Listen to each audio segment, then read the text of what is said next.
Welcome, professional wrestling fans, to the PW Fan for over 50 years. Actually, just for like 2.5 years. We are the ultimate pro wrestling podcast created by fans for the fans. And this is episode 129. I am your host, collector, barber, musician, and most importantly, shout out Cole Cabana with a P. Shout out Cole Cabana, a professional wrestling podcaster. Talk Wrestling, Tim Gilbert, which stands for Tim Gilbert. And I'm your host, El Architect of Pro Wrestling Podcast, which stands for the Architect of Pro Wrestling Podcast, Andy. I'm also your host, the L Nose Selling Wrestling Indie Fan, which stands for the No Wrestling Indie Wrestling Fan and football lover. You also did it smoothly. Yeah, when you do it that way, you also apparently mix all the words up and jumble your sentence. Yeah. So just plow through it. Yeah, we tackled it, right, Jeremy? Me and you, we sounded terrible. Jeremy and I were amateur hour. Andy's over here talking like a Andy got it like a auditor savant over there. Yeah, let it out. Get it out. Get it out too. All right, everyone. Today we will be discussing and reviewing this week's happenings in the world of professional wrestling, including Christian Cage, Kenny Omega, Backlash live from France, and more. Before we get going on this week's episode, like always, please go to our YouTube page, / after the PW Fan Pod. Please like, subscribe, watch our videos, double refresh, get that double watch like we've been asking you on the last few episodes. Trying to get that view count up. You heard me. And then most importantly, tell your friends. And tell your friends that you found a funny pro wrestling podcast with a couple regular dudes that make you chuckle. That's what we like to hear. For all their social media, we like to hear chuckles. We like to hear chuckles. That's we've settled into our role and what we are, and I think we're very. And I think, that is our main goal. I think like it's become apparent that we review the shows, but we're gonna be goofy with you at the same time. But and then also for all other social media at the PW Fan. We do have shirts on ProWrestlingTees.com. We know we got to get that updated. It's just expensive. I mean, just to get a new design, it's like $200. And I love you, Dan, but it's like woo. We gotta save up for those type of things. So we'll get it going. But Andy, I'm gonna pass it over to you. We got a good show. This is episode 129 of the PW Fan. Haricots and pain grillé, which means beans and toast in French. Beans and toast. Did you look that up to say it's never ready? I did. Haricots et pain grillé, which means beans and toast in French. If there's a French person watching right now, I literally can't stop looking at the new picture that you have framed up on your wall. This one? That's new. I'm not yeah, crazy. It's definitely new. It's Batcat with a Batman hat. Yeah, Batcat's the man, dude. I also have on this side, you can't see it, but on the right side of me, I have a frame CM Punk poster. Actually, it was the one he returned in AEW, to return the wrestling. Ah, yes. Tim, who wins in a fight? Batcat or Batmonk? And he's like, forget the CM Punk stuff. Dude, you got to go Batcat because in real life. Well, hear me out. In real life scenario, dude, a cat's gonna fuck up a chipmunk. He's gonna beat that. He's not only gonna beat that ass. He's gonna like torture him and like bat him around for a little bit, like for fun, because cats are sickos like that. So yeah, definitely Batcat 100%. Batcat 100% would fuck up Bat chipmunk. All right, let's get into this. This past week. Dark Side of the Ring was Sandman. Interesting. It's probably exactly his life and everything is exactly what you would have thought. Well, I haven't gotten to watch that one.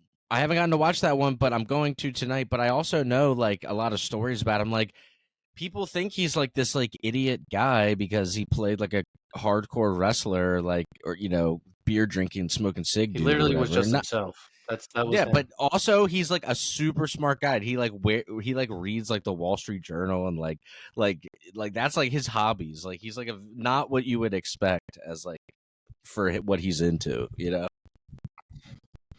Dark Side of the Ring, though, is ending this week, and the final episode is Black Saturday, The Rise of Vince, the day that has gone down in infamy as the launch of Vince McMahon's absolute takeover of the professional wrestling industry. Black Saturday changed wrestling forever. I feel like there's gonna be a lot more on Vince for the Dark Side. Yeah. I feel like they're gonna add. I feel like they had to have been doing some post editing on this and added some shit. Well, actually, last time, Tim, you weren't here in the beginning, but Andy and I were saying for the for all the Vince stuff coming out, because there's a documentary on Netflix. There's that Dark Side of the Ring episode. It's like they all have to like expand it now into everything we've learned in the past like few months. Yeah, I mean, there's been a lot.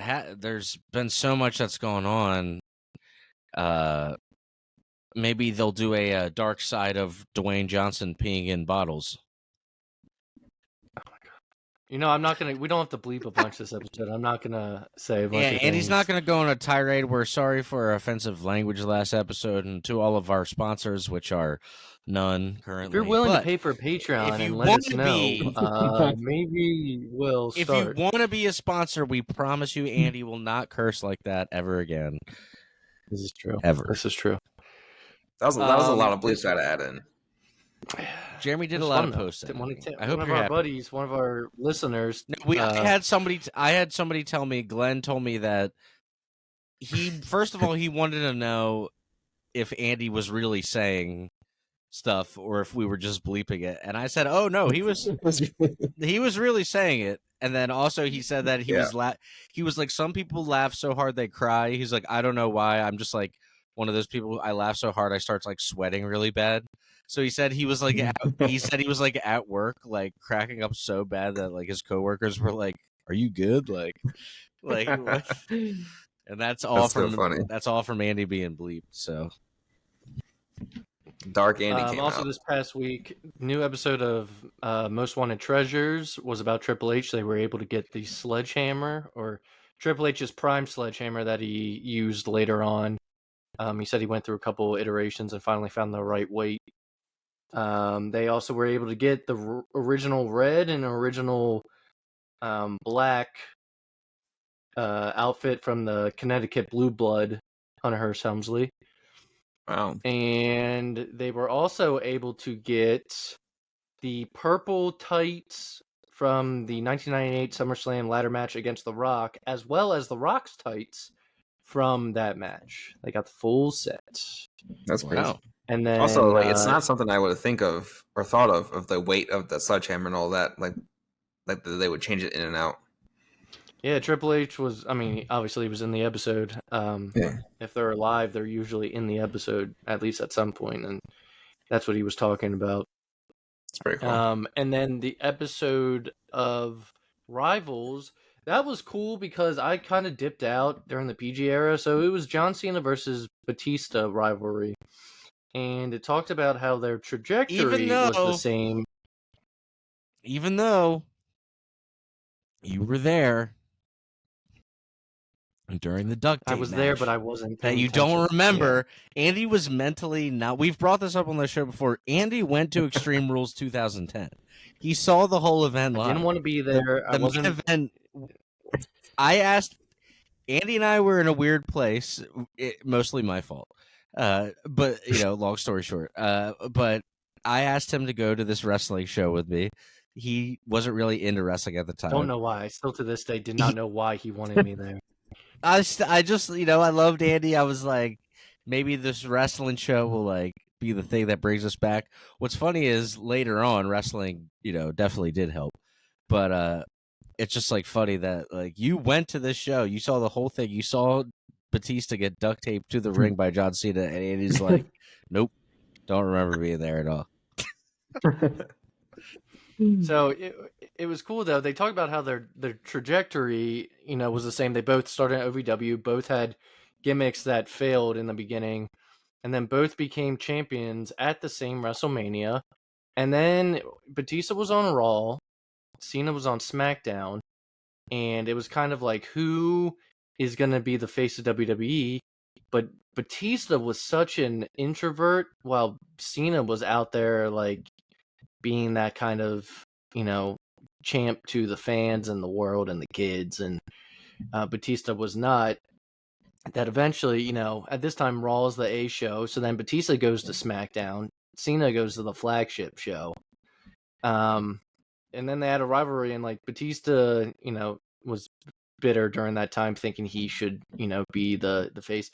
And then one of the reasons why he left WWE in general was not to pursue acting, but it was because he, so Cena's all about the business, and Cena even during this was like, if they want to go PG, okay, I guess we're going PG. And Batista is more like the creative. He likes the creative part of wrestling, not the business part. And so Batista has said he said a million times. He said, I liked. Batista has said in multiple interviews, like one of the things he pointed specifically to him and Triple H in the Hell in a Cell. He's like, I like to go out there and we tell stories, and it's a war, and we're doing war in front of people, like blood. Like he was like, this is what I like, and I don't think he was very interested in what the new WWE was going to be for the next 10 years. Where Cena was like, I'll be the guy. I'll do whatever you want. He's like, sure, you want to go PG? Yeah, whatever you want. Yeah. And so Batista left to try Hollywood, where he could be creative, and it ended up working out. But that was super I mean, I've always heard Batista was an extrovert, but I didn't know they were kind of fighting for who's going to be the dude. Just one more add-on to Extreme Rules 2010 saga. So here's what Andy was like. Here's what's crazy. Andy, I remember like trying to like look at him the whole night, being like, because I knew he is he having fun? Is he having fun? Does he like it? Dude, for the main event, Andy was on his feet. He was popping. We were high-fiving like it was 2003. And it's so funny. He's like, nope, don't even remember being there. Andy, even if you see like the match now, like on like WWE or whatever, Andy, you don't remember anything? It's Sheamus. It's a white poster. Sheamus is on the front cover. It's like, he looks crazy. He's pale as fuck on it. And Tim, do you have the ticket proof for this? No. Andy knows because my mom went. Did I buy you a special cup? Yes. So you do remember. I don't remember. I remember that, but I don't remember anything about what happened. Yeah, hang on. I'm looking it up. We're gonna do a live. If Andy remembers any of these matches. Tim's classic show of the week is that pay-per-view. Yeah, this is the segment right now. We're going to get this out of the way now. Go watch the show that Andy doesn't remember. I remember it being really good. Like Randy and Rey Mysterio. We've been to a lot. I went to TLC 2011 or 12. I went to Extreme Rules 2010 with you. We went to, what did you just say, Andy? No Mercy 2000. No Way Out with like Uncle Chris. No Way Out 2006. And then we went to No Mercy 2003. We've been to a lot. Okay. Andy, our first one was SmackDown, where Zach Gowen debuted. Dude, Andy's gonna and Mr. America. Andy's gonna be so mad at himself that he saw all these matches and he has them like weirdly blocked out of his brain. Oh, dude, this is fucking crazy. I just wanted to go home and smoke weed with my friends. You did. Was it a good show? I can't really remember. Wait until you hear this lineup. I can't wait to see Andy facepalm live on air because I haven't seen the card in a long time. But okay, are we ready? Holy shit, Andy. Andy, this is crazy that you don't remember this. Opening match, Kofi Kingston versus Dolph Ziggler. Second match, Tyson Kidd and David Hart Smith with Natalya and Bret Hart against the against the Big Show and the Miz. All right, here's my favorite one where Andy's going to facepalm. CM Punk against Rey Mysterio, 1-on-1. Okay. I remember that. That's when Punk had the beard and the shaved head, right? Yeah. Was he wearing the mask? Yeah. Not in that one, I don't think. JTG versus Shad Gaspar. Rest in peace, Shad. Jack Swagger versus Randy Orton. All right, here we go. Now we're gonna get into some crazy ones where Andy's gonna facepalm. Sheamus versus Triple H. Wow. Edge against Chris Jericho in a steel cage match, and then John Cena versus Batista. Andy's like, A nope. steel cage match? You don't remember? Andy's like, nope, don't remember any. Bro saw CM Punk, Edge, Bret Hart, fucking John Triple Cena, H. and Batista, and Triple H all in the same show, and he's like, I don't remember. Dude, I was smoking and drinking and chilling. Andy was in party mode. He was in party. He didn't care about wrestling. He wanted to hear. He wanted some chicks. Smoking and drinking, man. Well, let's hang on, just so people at home can get a little perspective. 2010, that would have made me 20 years old, which would have made you 17, 18? 17. So you're like, dude, you're 17. You want to hang out with girls. You're like, at this point, you're like over wrestling. You're like, I don't care about wrestling. I'm good. I'll come back to it. No, I stopped watching wrestling when I was like starting to skate hardcore like all the time. Well, you were 17. You probably stopped watching wrestling when you were like 14, but then you got back into it, you and our friend Nick Taylor, because we watched like Taker and Sean at that. We got back into it. I saw the Randy and Triple H feud where like Triple H goes into Randy's house. And then Matt versus Jeff versus like, Shawn Michaels and dog, man, you killed my dog. We watched that Mania. So that was the Mania where Shawn versus Taker for the first time. Yeah. After that, I was out. You could never get away. You couldn't stay away. And now look at you. You've been back in like 10 years. Fan. Even if you try to black it out, you couldn't do it. Nah, Andy's gonna awaken a memory one day, and he's gonna remember Batista getting his legs duct taped. Unawakened. Unawakened. Now I've stuck through an era that was almost as bad as the PG era. Yeah, that's true. I guess the PG era was really long, though. Now you're in a crazy good era. Yeah. All right, let's get this actual show started now that we went down memory lane. I'm sorry, I'm just horny on Maine about wrestling right now. I'm just reminiscing about the good times. Why do you have to say it like that? What the fuck does that mean? All right. Well, anyway, I'm gonna try to do my best to remember what exactly happened. If anyone wants to fill in spots. Wrestling in 2024, shit has me horny on Maine. What was that response you said to one of Andy's like memes that he sent, and then he said, something like, wait, was it something recently? Yeah, you said something like, "Is you horny?" Oh, when I sent, we were watching Raw and Punk was out, and I sent the thing. I sent the thing from Fantastic Four, and Tim said, "Is that you when like you're horny or something?" I was like, "No, it's fucking clobber time, you dummy." I thought you were telling me that you were rock hard. I thought you were like, dude, I'm rock hard right now, like the Thing from Fantastic Four. And then he decides to text us. Yeah, like I thought maybe you were out and about and you saw somebody that you found attractive, and you were like, dude, I'm rock hard right now. Like, hey, I'm happy for you. I'm a supportive brother. This episode comes out. Almost too supportive. Not as supportive as Buff Bagwell family. I'm gonna get started. All right. It's getting late. And he's got. I know this episode comes out on the 9th, but we're talking about Raw from the 29th. All right. I know we're late. So Becky Lynch, the new women's world champion, hits the ring, starts the show. Liv Morgan interrupts, and which is shortly followed by Nia Jax. After back and forth, it's, I believe, a match is made, Nia versus Liv, later on in the night. We have the first round draft, which Imperium was drafted to Raw, Jade Cargill to SmackDown, Damage Control Raw, and Kevin Owens to SmackDown. Only people that changed was Damage Control.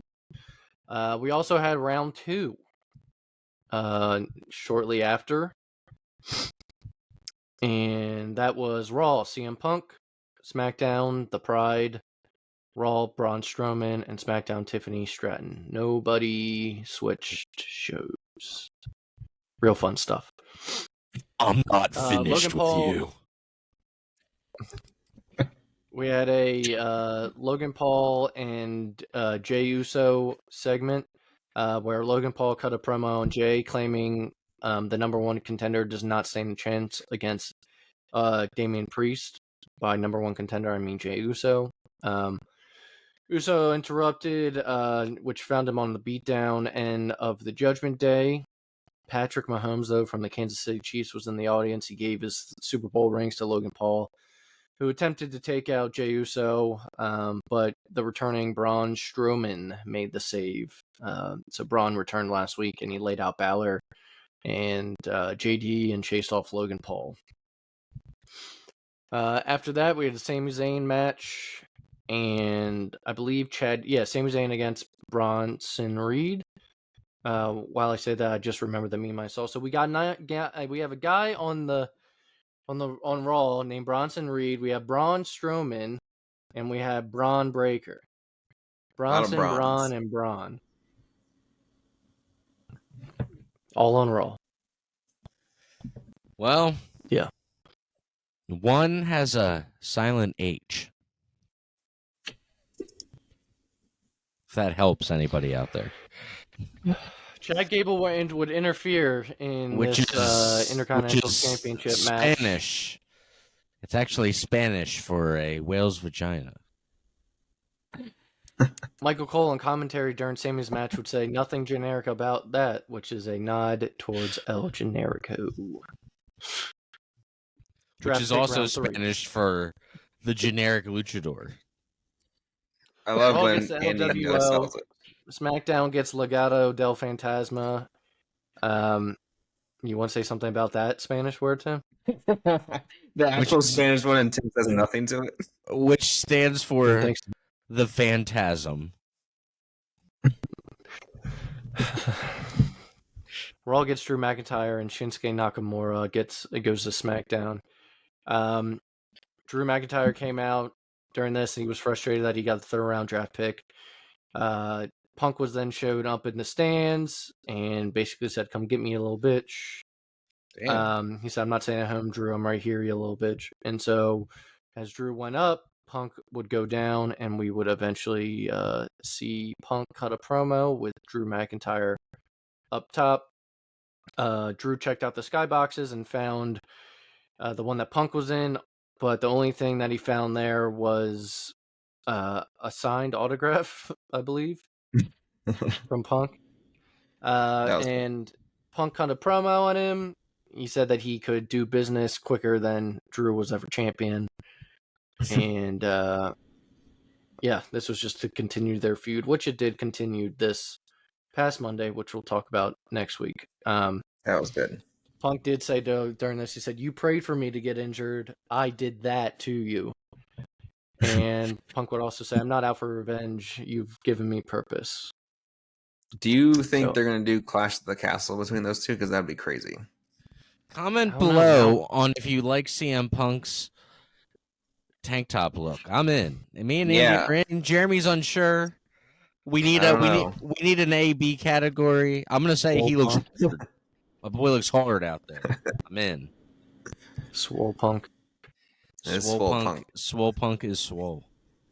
Also, y'all see him get locked in Vince's gym? Yes. For like we'll talk about that next week, though, because that happens the next week. Happens next week, Tim. Don't talk about it. The old saga Fourth continues. round draft pick. Judgment Day stays on Raw. Naomi stays on SmackDown. Ilya Dragunov from NXT goes to Raw, and Chelsea Green and Piper Niven go to SmackDown. Adam Pearce is happy about that.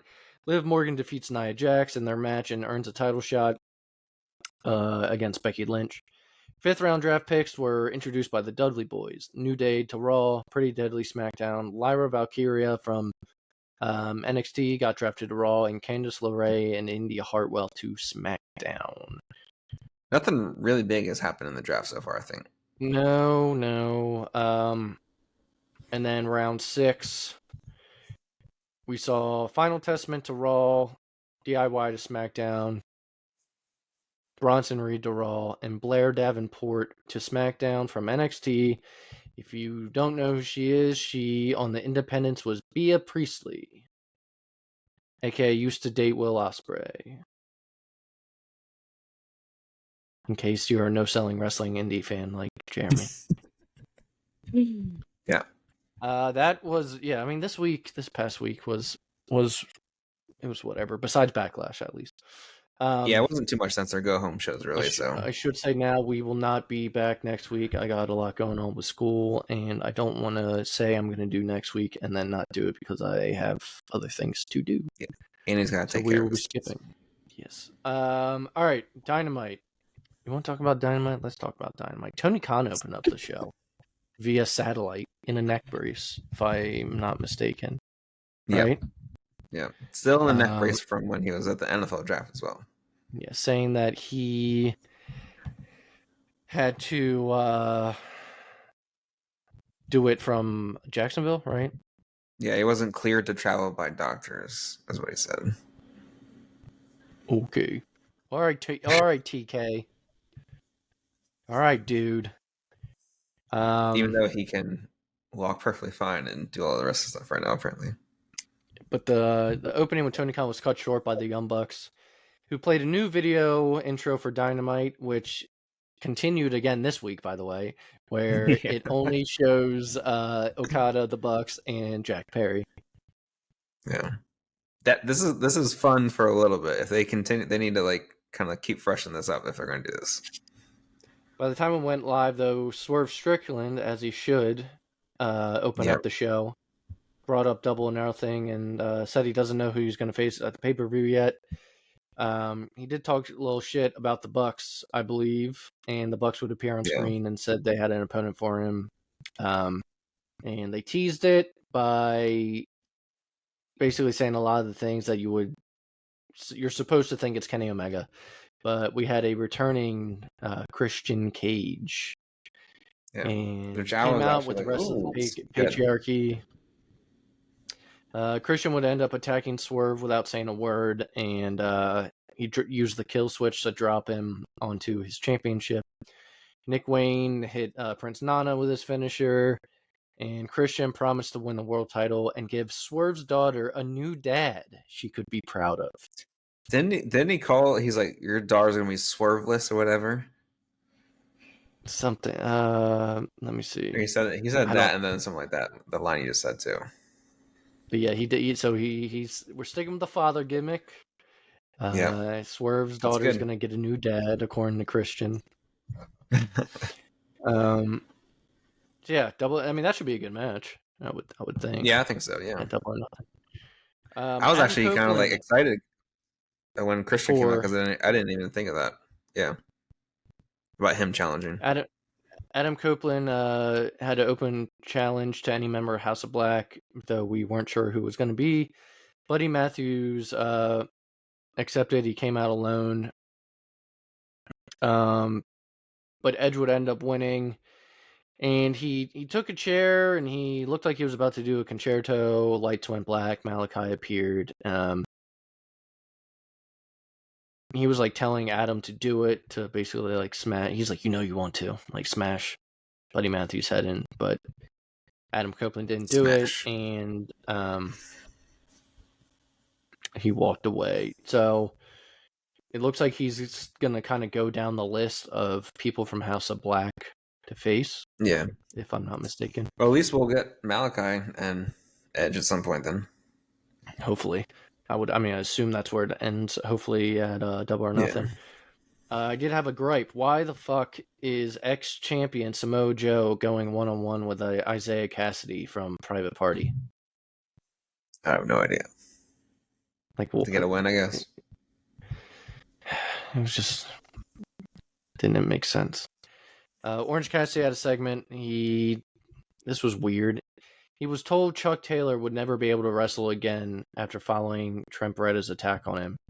One, is this legit or not? I mean, he hasn't been cleared, but then he did the street fight. And then to have Orange Cassidy announce your retirement and not yourself is weird. I don't think it's real. But now they've dug themselves a hole where, if he comes back, you're gonna have to explain like it's a miracle. Yeah, I'm healed in 2 weeks. I'm healed. Claudio, huh? I'm healed. I'm healed. It's magic. Claudio and Brian Cage face off against one another, and I just have a question: why these two guys? Weirder things have happened in pro wrestling. Rey Mysterio once lost an eyeball and regrew it. So, Yeah, well, I forgot speaking about of Rey that. Mysterio, what I just said was, why are Claudio and Brian Cage doing 619s? Especially Brian Cage. Brian Cage looks so weird doing it too. Why is he doing it? Yeah. And why is he coming out in a cape? I have no idea. He loves it. Maybe part of his new contract. Love it. He's like, I want to wear a cape. They're like, what? Though, I will say, no matter how you feel about AEW, I enjoyed how the show ended this past week with Kenny Omega. Yeah. I don't know if I'm alone in this with you guys, but so Kenny Omega came out, and we talked about last week how he did not know he was returning until the week before. I don't know what Kenny has done, or if these two guys have become texty buddies behind the scenes, but Corny has turned over a new leaf on Kenny. He everything Kenny does now, Corny's like, this is the best thing he's ever done. And I'm like, really? Like this segment? Yeah, he said this is the best. Like this segment with Kenny? He said that this is the best promo Kenny's ever done. He's like, because he's like, because he's actually talking like, because it's real of, he almost died from the stomach thing, like. Well, Kenny said he wasn't good at talking about injuries. He said he wasn't good about talking about injuries, but he spoke about being diagnosed with diverticulitis. He said he was 24 hours from death, and he was scared he would never be able to wrestle again. He said he was going to make sure he was able to come back eventually, but then he would move on to talking about the Bucks. He said he is still an EVP and retains some power. After saying this, Okada would come out. Omega said that if Okada gives him a few months, they can settle their feud in an AEW ring this time. Okada, yeah. Okada. Jack Perry would attack him from behind while Okada grabbed a chair. Kenny ended up taking Perry out, but sold his stomach issues after he did it. Jack Perry ended up hitting him in the gut with a chair before the Bucks arrived, and they hit the EVP trigger on the EVP Kenny Omega before FTR came out to make the save. I'm only going to bring up what was announced tonight because I want to see Tim's reaction, but Dynamite's going on tonight, and Kenny was shown from the hospital bed and announced the match that's going to happen at Double or Nothing. Kenny's not going to be in it, but he says it's going to be the Bucks, Okada, and Jack Perry against FTR, and two other guys that will reveal themselves tonight at Double or Nothing in, are you ready? Anarchy and in the Arena. Anarchy in the race. The best match AEW has come up with. Yep. And if you can't see Tim right now, Tim is just not speaking because he's lost for words. Maybe they'll play Wild Thing the whole time again. Yeah, we said it was going to be Moxley and Claudio. I don't. Moxley's like, I guess I can do it. And he's like, as long as you play his music for 20 minutes straight. I've just accepted that at this point that like AEW is just like, it's just whatever Tony Khan wants to do. He's just playing with toys, just like I did. Tony Khan's not running the show. It's the Bucks right now. Okay, whatever. But it's just it's the same thing when I had action figures when I was a kid, and I'd make The Rock versus Shawn Michaels in an 8 stages of hell match. It's just 8 stages. 8 stages of hell. That's a lot of stages. It's just the real life version of that. But the show would end with Kenny getting put into an ambulance, but getting attacked by the people that already attacked him, and that's how the show went off the. Can we get a PW fan FWA 8 stages of hell match? Shirt. I want to get a shirt, Andy, that says the FWA 8 Stages of Hell. Forster Wrestling Association. Yeah, that was me and Andy's childhood. You guys went with the association at then. Oh yeah, we were keeping it classy. Yeah. And also my first big boy job in an architectural firm was FWA Frederick Ward Associates. So. See, there's something there. That was the universe, dude. Andy would wear a uniform that said FW every day. There's something poetically beautiful about that. Yeah. SmackDown this past week took place from France. We'll talk a lot about the crowds, and it all started with SmackDown. We did see Paul Heyman and Nick Aldis backstage, and it was revealed that what did Paul say? That Roman didn't take himself out of the draft. Heyman did. Heyman just makes it seem like he doesn't know what's going on. He's like scared of whatever Solo's doing. Yeah. There was a. What was it? I was just gonna say I don't think we talk enough how good of an actor Paul Heyman is in all this. He's great. Like when he's like scared, it's like he plays it the entire time he's on screen. It's great. We had the Kevin Owens show, but it was co-hosted by Randy Orton, so it was the RKO show. Remember last week I said, what if they do a tag team and they just call it RKO? You called it. Starting with the Kevin Owens show, adding the RKO show. You can get the Booker Andy shirt right now on Pro Wrestling. My man does not miss. Maybe you can make good calls. We got two colors. Get the Booker Andy shirt and feel the power of Booker in your hands. Maybe you'll get the repulse. And feel the power. What is that part in the? I love that documentary. Was it Chris Adams? Who was the one that headbutted the pilot? Headbutted the pilot? Yeah, that was one of the recent Dark Sides where he was drinking too much. Colt? Maybe that was it. Yeah, he was drinking too much, and then they called the pilot back. And he was like, and the pilot was like, "Look, you better chill out, and we're gonna emergency land this plane." And he got up and grabbed the pilot's wrist and looked at him and said, "Feel." He said, "Feel the power." I just headbutted the fuck out of him. That's a crazy out of pocket story. It was Chris Adams. It was Chris Adams. He went to jail over that. He went to jail over the feel the power and then headbutting the pilot during a fight from the. Dude, that's a crazy thing to say to somebody before you headbutt them. Just feel the power. Or as the kids would say, John Bentley. As the kids would say online, they'd say, "Yelling feel the power before the headbutt is crazy." And then SmackDown closed with AJ Styles and Cody Rhodes segment. And I'm sorry that I don't remember what was even fucking said during this thing. Do you remember the chant for AJ? It's phenomenal. It's like he is phenomenal. He is phenomenal. Yeah. They kept going on. They were singing that, and Cody and AJ, I know, didn't understand what was happening because they don't speak French. Oh. But then Cody just keeps cutting the promo. And I do remember during the segment at the end, they mentioned Bullet Club or Too Sweet, and Cody goes to Too Sweet AJ, but AJ slaps Cody instead. Yeah. And then the next day they had a kickoff event where it was the 11th anniversary of Bullet Club, and AJ threw up the Too Sweet.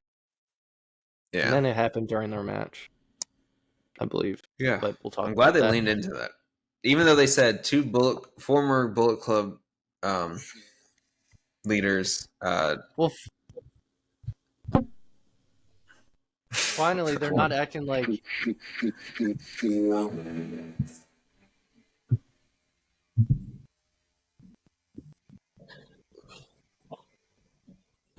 All right, that's all you're getting. Go listen to it on your own. Vince wanted us to act like we don't know anything, while the new era is these people know what Bullet Club is. I'm so glad they do that now. They're not idiots. Yeah, because it would annoy me so much It when they're also ties like, stories together better if they do have history like that. because it already has history built into it. Then I want a Cody AJ Finn match. I want Demon Finn in that one. Damn, that'd be crazy. All you would need would be Kenny in the fourth corner to have like all the leaders match. And Jay Be so White, sick. if you could. Yeah. Yeah, Well, well, isn't Cody that's technically, later. I guess, not a leader? I always And looked then- at it. I always looked at him and Kenny as the leaders, like kind of simultaneously. Well, now we'll talk about who I else tell you is who there, I but didn't look now at as the you leaders. have Those two jabrones, those two little jabroni brothers. all right. How dare you the disrespect for those two? To the Young Bucks? Oh, sorry. I thought you meant who we're going to talk about. Oh, I was like, They are two brothers. Andy's defending the Young Bucks? I was No, confused. I was they like, damn. But you could have the Good Brothers now against the two that we're It's about the to talk Hudley about. boys. The Hudley Boys. The Hudley boys. And O'Cody. Okay, Cody and the Hardley boys. let's get into Backlash. Backlash, great pay-per-view. Might be even better just because of the fans.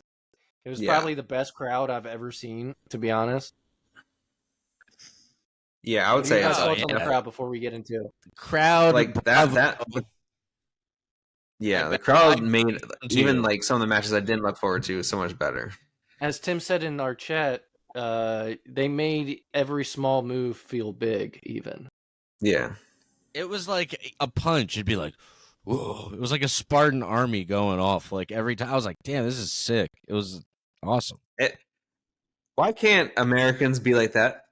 I said, God, they What's the crush meme, our Jeremy? passion. They, What's yeah. the meme, Jeremy? After watching the show, and now we go back to America with the what? their what chance? Yeah. Instead of like they over there, they can sing in Europe, especially they can sing everything, every chant, and it's like it makes it so much better. Why are we so lame in comparison? I don't understand. Triple H said he's like I thought they were gonna be burnt out by all the stuff they were doing before the show even started, and he's like, no, they went the whole time. No, that's like during the soccer games over there, they're singing the entire game. But they don't do that in NFL games. Even when crazy shit happens, you'll get the big pop. You get the big pop. People go crazy and cheer. But then as soon as the next down starts, everybody's chilling. Yeah.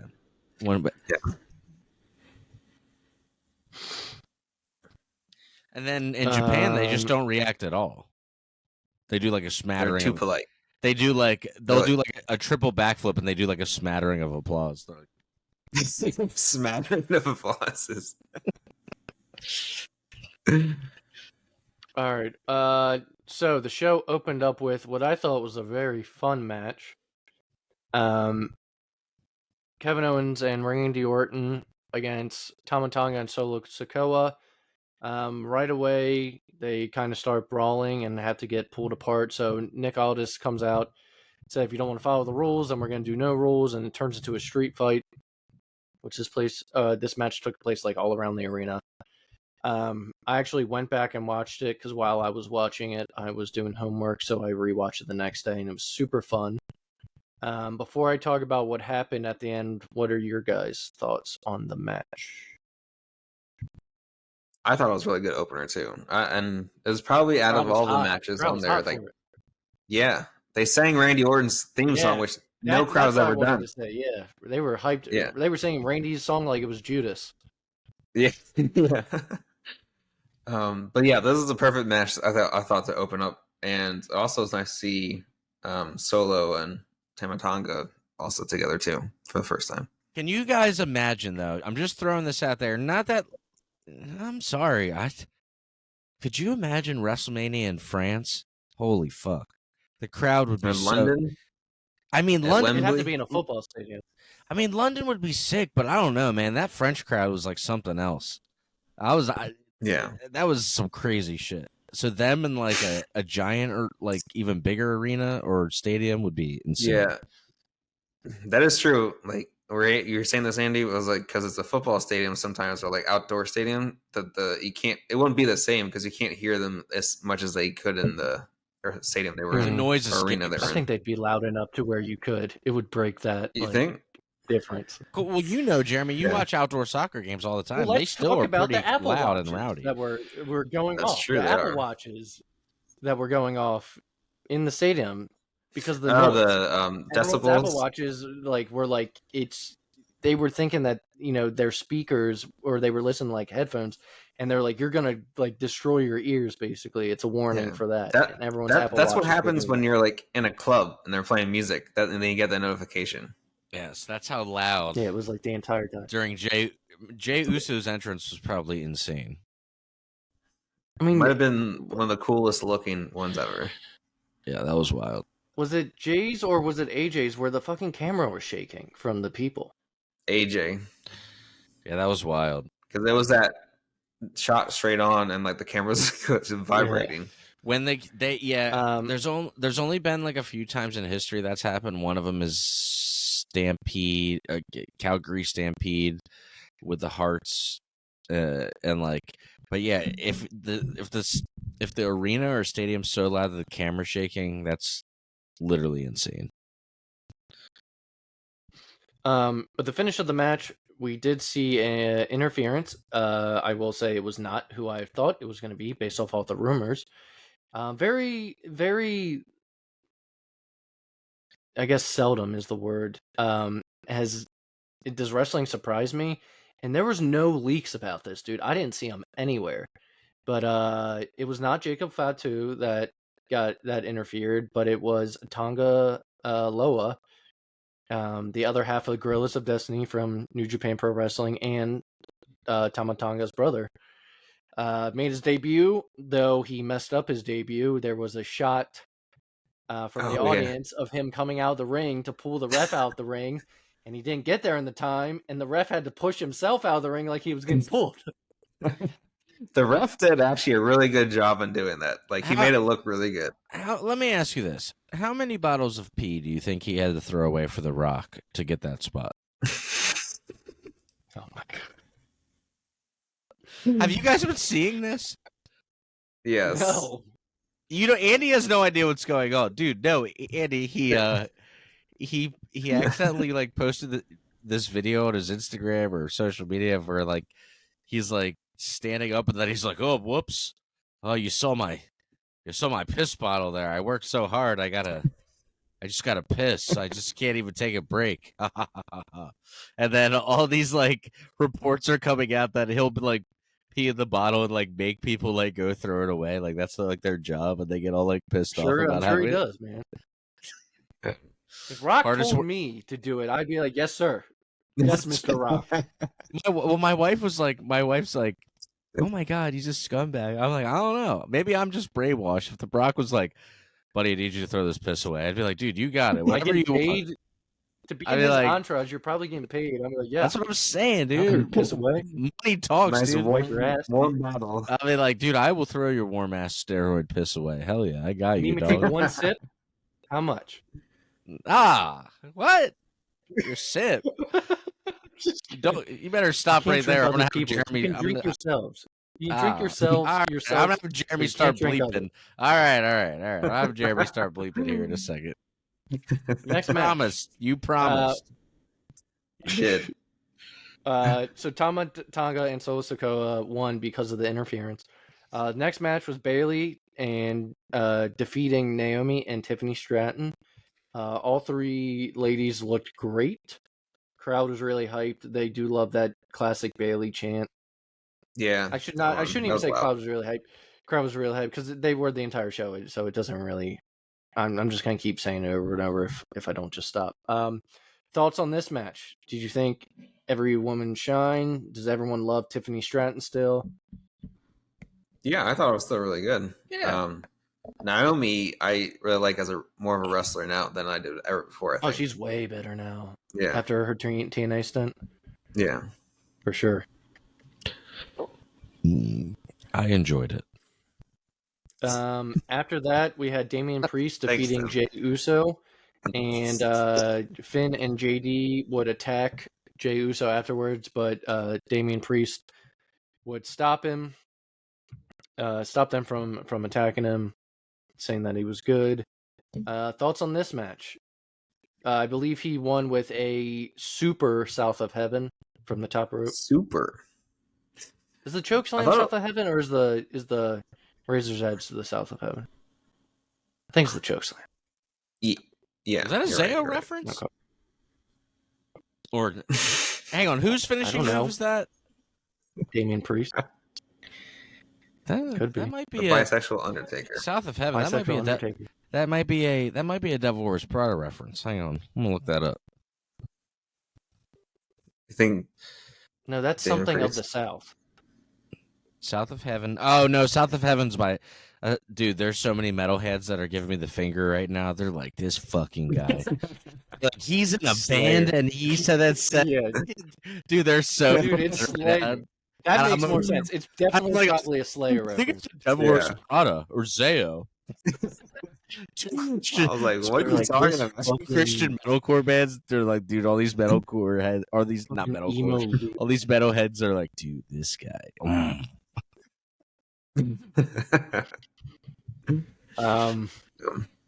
So yeah, thoughts on this match? You guys like it? Priest. Yeah, I thought Jey actually did really well in this match. He's actually, I feel like he's doing a lot better as a singles wrestler than before, especially at WrestleMania. And he was super over. So this card only had 5 matches. The 4th match would be Jade Cargill and Bianca Belair defeating the. Do you think that was Warriors. too less of like not so Usually many matches? It's 6. Yeah, like I think 6 or 7 is like a really good sweet spot. Like I think 5 was too little, but then when you do like 10 or 11, it's like way too many. But the main event was long. It was, yeah. And Bianca and Jade could have been shorter. Yeah.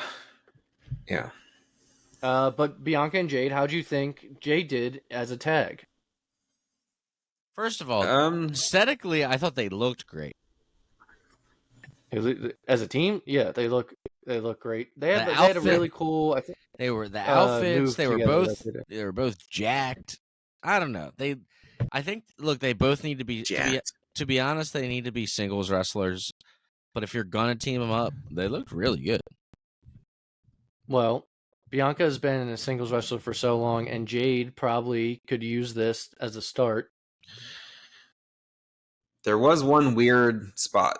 They'll just turn on each other, Booker Tim, and then that'll be. I don't know if it was some kind of miscommunication, but yeah, there was a weird roll up kind Sinclair of thing with Kairi Sane and Jade. But I am glad that Jade and Bianca are now the champions, which I think you could have predicted that they Booker Tim. Yeah, it was coming. And what were you saying about the elbow spot though? What did you think happened? I don't know, just miscommunication. It was weird. Yeah, when she go for the armbar, that part. Yeah, it was. Yeah. It was just like someone forgot something. I have a bad feeling it was Jade. Yeah, it was just weird. Tim's over here sweating. I had to blow my nose on mute. Sorry. Oh yeah. Sorry. And then the main event, my favorite match of the night. Actually, one of my favorite matches I've seen in a long time. And that's mainly because of AJ. I always get hyped for these AJ matches, and then they're always just like, like him and Edge at Mania should have been better, and I was just like on paper it's great. But this match was really good. It was. I described to Tim before he had seen it. I said they do that, that one spot where they've already given everything, and then they just look at each other like, "Come on!" I love that spot. I love that spot when it's done right, not when it's just after 500 knife edge chops and the guy's like. So tell me about this match for you guys. No, dude. I mean, this. Sorry. I know Jeremy knows exactly what I'm talking about too. Just the way you're like, he's like, and then he does it to the other guy like.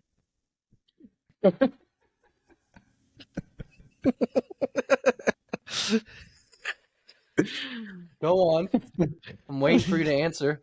No, for me, in all seriousness, I mean, look, we've talked about it before. I got a Bullet Club tattoo. You can see it in my horrible video quality. But What about the match did you guys like? Well, first of all, I liked that it did have, for once, I'm going to say this.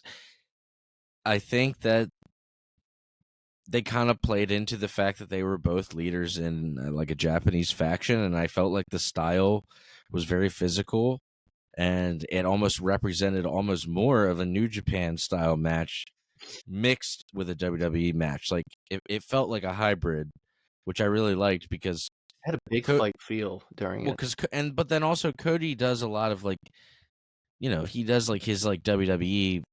He has the Cody match, and I felt like they like really pushed each other in this, which was good. And I thought it was really, really good match.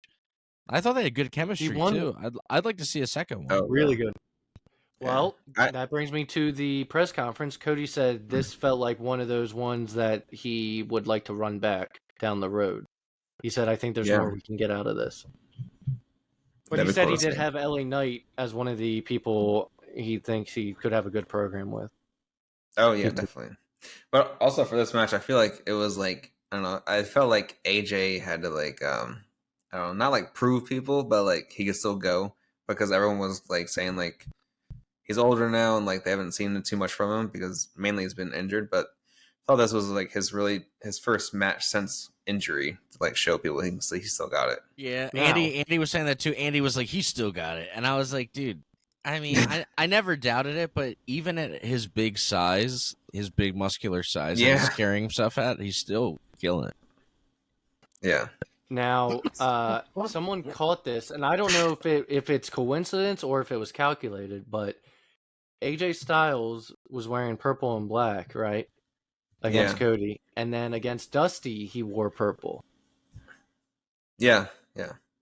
They did. I thought they said in commentary it was like, that because he wore purple for Dusty's match, so that's why he has the purple gloves. Oh, then I missed that part. Oh, okay. Yeah. So yeah, they noticed. They noticed that then, if that's the case. And he said, "You listen, your father. He's done a lot for me." Triple H got snippy at the press conference at the end with the last question, talking about releases and Drew Gulak. And they were like, was Drew released because of like the Ronda Rousey stuff? And they quoted Fightful and Cage Side Seats. And Triple H was like, first off, if you're gonna cite sources, at least make them be legitimate. Dude, yeah, and like, no, Drew wasn't released. Sean Ross Sapp was not a happy boy about that statement. Yeah. Is that who asked him? Oh, no, because he's from Fightful. Yeah. Yeah, he's just from. But yeah, no, he was like, first of all, Drew wasn't released; his contract just wasn't renewed. But again, I'm sure the Ronda stuff played a part in it. I'm sure it did. Is it something that we got to talk about off air? I don't know what's going on with the Drew Gulak. I mean, it was announced a few weeks ago when she's been going on her rants, so it'd be old news that we're bringing up. So what did he do? So I don't want to talk about it. Just tell me when we're done recording. What they were talking backstage, and he like grabbed her drawstrings on her gear. Yeah, okay, yeah, I've heard about this. Yeah, and I remember that. She was uncomfortable. I don't know. There could be more. There's probably more to it. Yeah, and she basically was like, "I should have kicked his ass." I remember. I read the the thing. Yeah. So, before we go, thoughts overall on the pay-per-view? That was one of the best backlashes I've ever seen, I think. Because usually Backlash to me is not an exciting pay-per-view. People are putting, and I don't want to toot our own horns because we were there, but people are putting this Mania up there in the top 2 or 3 of all time. So to follow that strong of a Mania up with a strong Backlash, I thought they did a really good job. I like the show a lot. Remember the Backlash? Yeah. Remember the first Backlash of the pandemic where they had the world's greatest wrestling match, Edge versus Randy? We don't got to talk about that. I try to forget. And that's the show, guys. check in next week or in 2 weeks. We're gonna have a great show for you. All three of us will be back. Yeah, and for episode 130. 130. Andy will. It's going to be great. Great show. You can check us out Wednesday nights on Dynamite on TNT. On Dynamite, we're gonna be. It's actually us opening up the show next time. The most viewed podcast in history. You know, since we're allowed to just make up whatever we want. You know, most viewed podcast in history. Biggest wrestling numbers ever. Yeah, great roster. Great ratings. So we will be off. Legitimate sources. So we'll be off next week. Andy's got a little function going on, and honestly, Andy's Andy and I we joke around, but I want to give Andy some props right here. Andy's kind of he's the captain of the ship. He's the steering wheel. He's the guy behind he leads the charge. So without him, Jeremy and I would be like two fish floundering all over the place. Just funny because I was barely in at the start of this. Andy was like, "Yeah, I guess I could do a wrestling podcast." And now, he's like, and like it. Tim, imagine if it was just you and me. Oh man, hey, it would be like, what happened? Was it Monday or was it Wednesday? Which guy was it? I'm like, dude, hang on. No, but that would be going off of memory and no notes. Nah, well, the universe is cool like that, dude. Obviously, I think the listeners, and we're very grateful the ones that we do have. I think the listeners obviously know that you are the glue that keeps this thing going. So you enjoy your week off, and then we will be back in 2 weeks for episode 130. Thank you all for listening to episode 129. Go watch Extreme Rules 2010, the show that Andy does not remember. And Andy has to watch it too. Yeah, we will talk to you soon. Have a great week.